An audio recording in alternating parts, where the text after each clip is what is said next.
গল্পের শুরুতে আমাদের এক পরিবারকে দেখানো হয় যারা হাসি খুশি তাদের জীবন কাটাচ্ছিলেন, কিন্তু তারা জানতেনই না যে মাত্র কয়েক মিনিট পর তাদের সঙ্গে এমন কিছু হবে যা ভাবলেই ভয় লাগে। যখন স্বামী স্ত্রী নিজেদের কথাবার্তায় ব্যস্ত ছিলেন তখন হঠাৎ তারা বাইরে মানুষের চিৎকার চেঁচামেচির শব্দ শুনতে পান। যখন তারা দুজনে বাড়ি থেকে বের হয় তখন দেখতে পান বাইরে মানুষের মধ্যে হুলস্থুল পড়ে গেছে। সবাই নিজেদের ঘর ছেড়ে পালাচ্ছে, যেন কিছু বড় কিছু ঘটতে চলেছে। জেসন এবং বেদ দেখলেন তাদের প্রতিবেশীরাও আতঙ্কিত হয়ে দ্রুত তাদের ঘর খালি করছে। জেসন প্রতিবেশীকে জিজ্ঞাসা করলো, আসলে কারণটা কি? তোমরা সবাই ঘর ছেড়ে কোথায় যাচ্ছ? কিন্তু তারা এতটাই তাড়াহুড়ো ছিল যে জেসনের কথার কোনো উত্তর দেয়নি। তখন তারা দেখলো প্রতিবেশীর ছেলেও নিজের জিনিসপত্র গুছিয়ে নিচ্ছে। জেসন সেই ছেলেকে জিজ্ঞেস করলো, তোমরা কোথায় যাচ্ছ? তখন সেই ছেলে বলল, আমার বাবার এক বন্ধু সরকারি অফিসার, তিনি বলেছেন একটা খুবই বিষাক্ত ভাইরাস ছড়িয়ে পড়েছে যা একজন সাধারণ মানুষকে মনস্টারে পরিণত করে দেয়। কিন্তু তখনই ছেলেটির মা এসে তাকে ধরে নিয়ে যেতে লাগলো। জেসন জিজ্ঞেস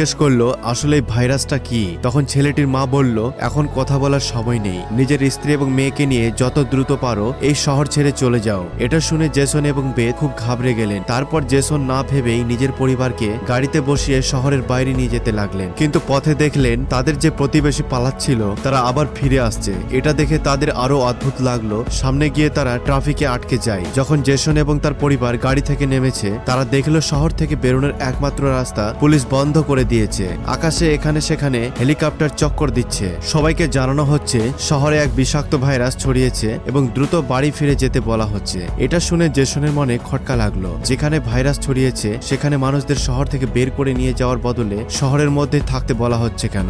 এমন সময় হঠাৎ পাশের পাহাড় থেকে এক বিশাল পাথর তাদের গাড়ির সামনে এসে পড়ে। এটা দেখে তারা খুব ভয় পেয়ে গেল। পাহাড় কেঁপে উঠল। তখনই সেই পাহাড়ের পেছন থেকে দুইটি মিলিটারি ফাইটার জেট বেরিয়ে শহরের দিকে এগিয়ে আসে। দুই ফাইটার জেট গোটা শহরে বোমা বর্ষণ শুরু করে, ফলে পুরো শহর ছাইয়ে পরিণত হয়। জেসনের স্ত্রী বেদ তাৎক্ষণিক বুঝে গেলেন যদি তারা পুলিশের কথা শুনে বাড়ি ফিরে যেত তাহলে তাদের পরিণতি খুব খারাপ হতো। তারপর সেই ফাইটার জেটগুলো সড়কে থাকা মানুষের দিকে এগোতে থাকে। এটা দেখে সবাই দৌড়াদৌড়ি শুরু করে দেয়। সবাই বুঝে গেল গভর্নমেন্ট তাদের মারতে চাইছে। সবাই যান বাঁচাতে ছুটতে থাকে। কিন্তু জেসন এবং বেদ বুঝলেন তারা যতই পালাক সেই ফাইটার জেট তাদের খুঁজে পেয়েই মারবে। তখন বেদ পাহাড়ে এক স্কুল দেখতে পেল এবং ভাবলো বাঁচার জন্য ওটা ভালো জায়গা। এরপর জেসন, বেদ এবং জয় স্কুলের দিকে পাহাড়ে উঠতে থাকলো। পেছনে সেতুতে থাকা মানুষের উপর ফাইটার জেটগুলো বোমা ফেলতে থাকে। তিনজন দৌড়ে স্কুলে পৌঁছায় এবং সৌভাগ্যক্রমে সেখানেই একটা টানেল পেলেন। আর বোমা ফাটার ঠিক আগেই দ্রুত সেই টানেলে ঢুকে পড়েন। বাংকারের দরজা বন্ধ হতেই উপরে প্রবল বিস্ফোরণ ঘটে। ভাগ্যক্রমে তারা বাংকারের নিচে ছিল বলে প্রাণে বেঁচে গেল। কিন্তু আশ্চর্যের ব্যাপার ছিল এমন কি ভাইরাস ছড়ালো যে সরকারকে শহরের সব মানুষকে মারতে হলো। তারা কিছুই বুঝতে পারছিলেন না। শুধু এটাই বোঝা গিয়েছিল যদি বেঁচে থাকতে হয় তাহলে বাংকারেই চুপচাপ জীবন কাটাতে হবে। কিন্তু চিন্তার বিষয় ছিল এখানে আর কতদিন এইভাবে থাকতে হবে, আর খাওয়া দাওয়া কিভাবে হবে? ভালো খবর ছিল সেখানে প্রচুর এক্সপায়ারি খাবার রাখা ছিল যা তিনজনের জন্য অনেকদিন চলতে পারবে। জেসনের স্ত্রী বেদ খুবই চিন্তিত ছিলেন। তিনি নিজের মেয়ে জয়কে নিয়ে ভাবছিলেন যদি সে অসুস্থ হয়ে পড়ে তাহলে কি করবেন। আর দরজা বন্ধ করতে গিয়ে বেতের হাত কেটে গভীর ক্ষত হয়েছিল। তারা দুজনে আশঙ্কায় পড়ে যান এই বিষাক্ত ভাইরাস যদি তাদের শরীরে কোনোভাবে আক্রমণ করে। কিন্তু এখন তা ভাবার সময় ছিল না। বাংকারকে আরো নিরাপদ বানাতে হবে যাতে উপরের দরজা কেউ খুলতে না পারে। জেসন লোহার চেন দিয়ে দরজা শক্ত করে বেঁধে দিলেন আর সিদ্ধান্ত নিলেন এখানে লুকিয়ে জীবন কাটানো ছাড়া আর উপায় নেই। কিন্তু মাটির নিচে থাকার জীবন মোটেও সহজ ছিল না। প্রতিদিন একই রকমের খাবার, কাদামাখা জল পান করত আর ফাঁকা সময়ে তারা তাস খেলতো। বাইরের দুনিয়া থেকে তাদের পুরোপুরি সম্পর্ক ছিন্ন হয়ে গিয়েছিল। বহুদিন ধরে এখানে থাকার পরে তারা এই বাংকারে তীব্র অস্বস্তি অনুভব করছিল। কিন্তু কি বা করার ছিল? বাইরে গেলে বাঁচার সুযোগই ছিল না। এই জীবন যেন জেসনের পরিবারকে পৃথিবীর শেষের অনুভূতি এনে দিল। জয়ী বাবাকে জিজ্ঞেস করলো, বাবা আমরা এখানে কতদিন থাকবো? জেসনের কোনো উত্তর ছিল না। বাইরে ভাইরাস চলে গেলে আমরা চলে যাব। সে মেয়ের চোখে হাত রেখে তাকে পৃথিবীর কল্পনা করায়। এভাবেই দিন কেটে গেল। তারপর মাস আর জানতেই পারলো না যে বাইরের অপেক্ষায় কাটাতে কাটাতে তাদের 300-এরও বেশি দিন চলে গেছে। জয় নিজের মায়ের বানানো পেরিস্কোপ দিয়ে বাইরের দুনিয়া দেখে। চারিদিকে শুধু ধ্বংস আর ধূসরতার দৃশ্য। মনে হয় যেন গোটা পৃথিবী পুড়ে ছাই হয়ে গেছে। সেখানে কোনো মানুষের চিহ্ন মাত্র নেই। এটা দেখে ছোট্ট মেয়েটির মনে হতে লাগলো বোধহয় আমরা এই পৃথিবীর শেষ বেঁচে থাকা মানুষ। মা তাকে সান্ত্বনা দিল, তুমি এমন ভেবো না, হয়তো তোমার বন্ধুরাও আমাদের মতোই কোথাও লুকিয়ে আছে। এখন রাত হয়ে গেছে এবং ডিনারের সময়ও। তাদের কাছে খাবার খুবই কম ছিল, তাই সবাই অল্প অল্প করে ভাগ করে খাচ্ছিল। কিন্তু আজ জয়ের আবদারে তাকে পুরো একটা ক্যানের খাবার দেওয়া হলো। জয় কন্টেনার খুলে দেখে সেটা ভিতর থেকে একেবারে ফাঁকা। ডিব্বার পিছনে ছোট একটা ছিদ্র ছিল, হয়তো কিছু একটা ওখান থেকে খাবার চুরি করে নিয়েছে। বেথ বাকিটা ক্যান পরীক্ষা করে দেখে পুরো 12টা ক্যান ফাঁকা। এটা দেখে সবাই চিন্তায় পড়ে যায়, কারণ এটা ছিল 2 সপ্তাহের খাবার। বেথ ভেন্টিলেশন গ্রিলের দিকে লক্ষ্য করলো এবং অনুমান করলো হয়তো ইঁদুর ঢুকে খাবার নিয়ে গেছে। বেথ বলল যদি এটা ইঁদুরও হয় তাহলে একে যত দ্রুত সম্ভব মারতে হবে, না হলে সব খাবার নষ্ট করে দেবে সে।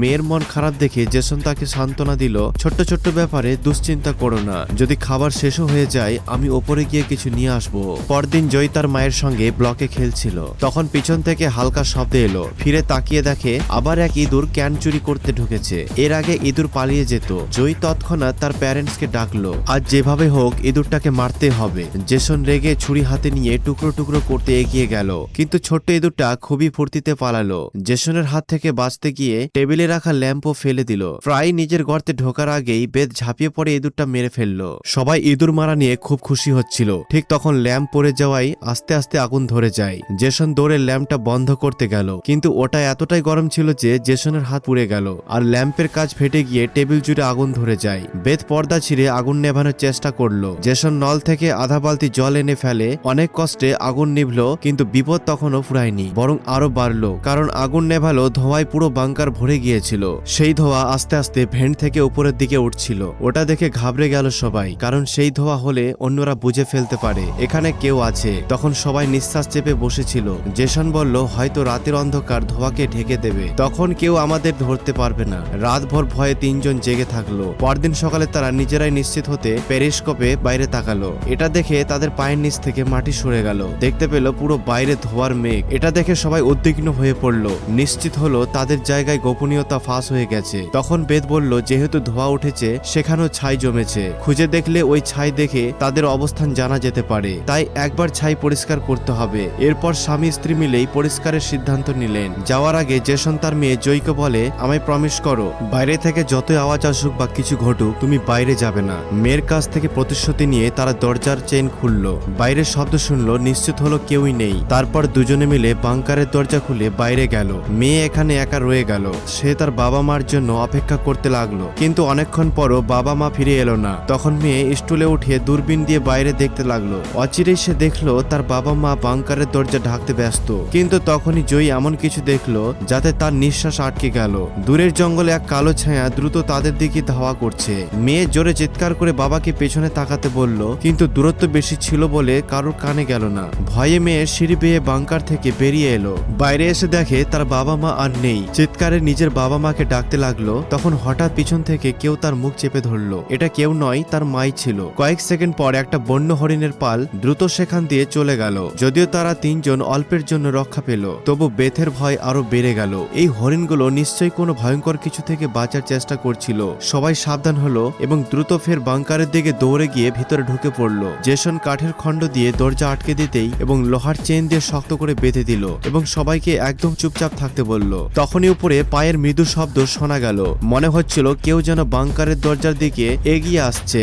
মিনিটের পর মিনিট ওপর নিচে বাংকারের উপরে ঘুরে বেড়াতে থাকলো। 3 জন ধীরে ধীরে এই দরজা ছেড়ে সামনে সরে এলো এবং সম্ভবত উপরে যারা ছিল তারা বুঝতেই পারেনি নিচে কেউ আছে।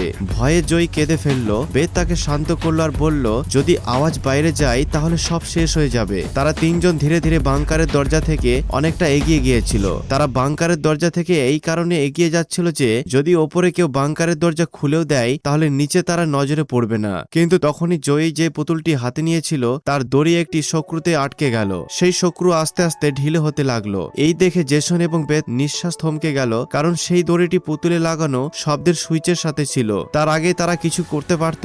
সেই শক্রু হঠাৎ খুলে গেল আর তখনই দ্রুত পুতুলের ভেতর থেকে আওয়াজ আসতে লাগলো। জেমস সঙ্গে সঙ্গে পুতুলটি ছিঁড়ে ভেতরের স্পিকারটি ভেঙে ফেললো, কিন্তু তখন অনেক দেরি হয়ে গেছে। উপরে যা তাদের পেছনে আসছিল সেটি তাদের টের পেয়ে গিয়েছিল। হঠাৎ উপরে একটা জোরে আঘাতের শব্দ হয় এবং তারপর ভারী পায়ের আওয়াজ সরাসরি বাংকারের দরজার উপরে থেমে যায়। সে তাদের অবস্থান অবশেষে খুঁজে পেয়েছে এবং সেটি খোলার চেষ্টা করতে শুরু করে। সে বাংকারের ঢাকনাটি জোরে ঠেলে দিচ্ছিল এবং চেন দিয়ে তালা দেওয়া সত্ত্বেও বিপদের অনুভূতি পরিষ্কার ছিল এবং ওপরে থাকা দানব বুঝতে পেরেছিল যে নিচে নিশ্চয়ই কেউ আছে। যদিও দরজাটি মজবুত চেন দিয়ে বন্ধ ছিল, কিন্তু সেই ভয়ঙ্কর শক্তির সামনে চেনগুলো একে একে ছিঁড়ে যেতে শুরু করে। এটা দেখে জেমস বুঝে গিয়েছিল যে দরজাটা আর বেশিক্ষণ টেকতে পারবে না, তাই সে তাড়াতাড়ি ভেতরে দৌড়ে ওয়াটার পাম্পের পাইপ খুলতে শুরু করলো। এখানে এখানে বেথ সাহস দেখিয়ে সিঁড়িতে উঠে নিজের শরীরের ওজন ব্যবহার করে চেইন টেনে দরজা বন্ধ রাখার চেষ্টা করতে লাগলো। বাটটা সিঁড়ির কাছে হতাশ হয়ে বসে পড়ে, কারণ এখন তাদের আশ্রয়স্থল প্রকাশ পেয়ে গেছে, যে কোনো সময় তাদের উপর হামলা হতে পারে।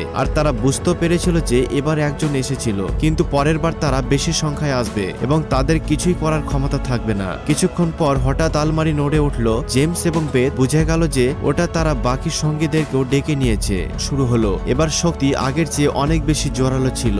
শক্ত লোহার দরজাটি ভেঙে পড়ল এবং বাংকারের দরজার উপর অনেকগুলো চোখ জ্বলে উঠল, যেগুলো দেখে ওরা ভয়ে পিছনের দিকে ছুটে পালাতে লাগলো। কিন্তু সেই দানবগুলোই ওদের পিছনে আসছিল। বেথ তার তেলবাতিটা ছুঁড়ে ফেলে ওদের এবং নিজের মাঝের পর্দায় আগুন লাগিয়ে দিল এবং আলমারিটি ধরে দুজনে ওদের পথ অবরুদ্ধ করার চেষ্টা করলো। সবাই দ্রুত বাংকারের ভেতরের দিকে ছুটতে লাগলো, কিন্তু সবাই জানতো এভাবে বেশিক্ষণ আটকানো যাবে না, তাদের আর বাঁচার কোনো রাস্তা নেই। তখনই ছোট্ট মেয়েটি দেখে মাটির দিকে খোলা একটি ভেন্টিলেশন আছে। জেসন সমস্ত শক্তি দিয়ে সেটা ভেঙে তার স্ত্রী এবং মেয়েকে বাইরে ঠেলে দিতে লাগলো, কিন্তু সে নিজে তাড়াহুড়ো করে বের হতে গিয়ে সেই জায়গাটা ছোট থাকার কারণে আটকে গেল। ওদিকে দানবরা তার দিকে এগিয়ে আসছিল। এখন যেভাবে হোক জেসনকে এখান থেকে বের হতেই হবে, তার সামনে আর কোনো উপায় ছিল না। তাই সে নিজের কাঁধের হাড়টি ভেঙে দিল, যেটাতে সে যন্ত্রণায় চিৎকার করে উঠল, কিন্তু তাড়াতাড়ি নিজেকে সামলে ভেন্টিলেশনের ভেতরে ঢুকে পড়লো। বেথ বিনা দেরিতে জেসনকে সম্বল দিয়ে টেনে বাইরে বের করার চেষ্টা করলো। ঠিক তখনই এক বিশাল প্রাণী এসে জেসনের পা ধরে ফেললো। জেসন বুঝতে পেরেছিল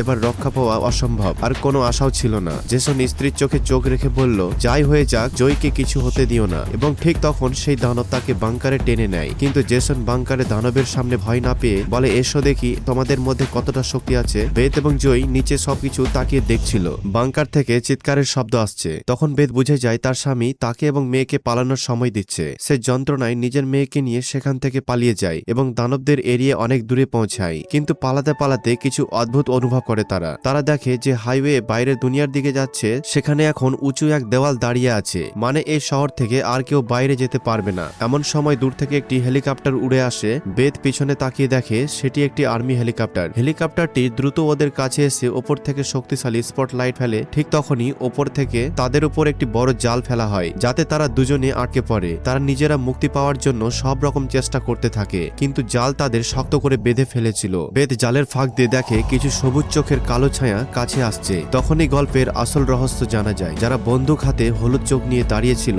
যাদের রাক্ষস ভাবা হচ্ছিল, আসলে তারা কোনো এলিয়ান বা ভাইরাসের আক্রান্ত মানুষ ছিল না, বরং তারা ছিল মিলিটারি সোলজার, যারা গ্যাস মাস্ক এবং নাইট ভিশন গ্লাস পরেছিল। সেই চোখের হলুদ ঝলক তাদের অন্য জগতের মনে করিয়ে দিত। কিন্তু প্রশ্ন ওঠে, কেন আর্মিদের কাছে এই মানুষদের জীবন শত্রু হয়ে গেছে? এই সমস্ত রহস্য গল্পের পরবর্তী ছোট্ট অংশে আমরা জানতে পারবো। এখন বেথ এবং জয় দুজনই সেই সোলজারের নিয়ন্ত্রণে। তাদের মধ্যে একজন সোলজার বড় এক ইনজেকশন বের করে দুজনের গলায় ঢুকিয়ে দেয়। ওদের রক্ত পরীক্ষা করে জানা যায় ওরাও সেই ভয়ানক ভাইরাসে আক্রান্ত, যার মানে ওরা দুজনই পৃথিবীর জন্য এক বড় বিপদ, মানে ওদেরকে মেরে ফেলা হবে। আসলে এই ভাইরাস প্রথম যখন ছড়িয়ে পড়ে, তখনই এই ছোট্ট শহরের অনেকেই সংক্রমিত হয়। এই ভাইরাস বাতাসে ছড়াতো এবং এক মানুষের থেকে অন্য মানুষের মধ্যে খুব দ্রুত ছড়াতো। আক্রান্ত মানুষরা জানতো না যে তারা অসুস্থ এবং সরকারের কাছে এই ভাইরাস থামানোর কোনো ওষুধ ছিল না। আক্রান্তদের মেরে ফেলা ছাড়া সরকার আর কোনো রাস্তা দেখেনি। বেথ কান্নায় ভেঙে পড়ে আর বলে, দয়া করে আমার মেয়েটাকে ছেড়ে দাও। যখন বেথ দেখে সোলজাররা তার ছোট্ট মেয়েকে ছাড়বে না, তখন সে পুরোপুরি রাগে ফেটে পড়ে। তার মুখে কালো দাগ ফুটে ওঠে, কিন্তু তার কিছু করার আগেই এক সোলজারের গলায় রক্তের ফোয়ারা বেরিয়ে আসে। সে আর কেউ নয়, বরণের ঘর থেকে ফিরে আসা জেসন। আসলে বাংকারে জেসনের মৃত্যু হয়নি, বরং সে নিজের উপর নিয়ন্ত্রণ হারিয়ে সেখানে থাকা সব সোলজারদের মেরে ফেলেছিল। সেই সময় সে ভীষণ রেগেছিল, মুখে ছিল তার কালো দাগ, চোখে আগুনের সাজ এবং শরীরের শক্তি কয়েক গুণ বেড়ে গেছিল।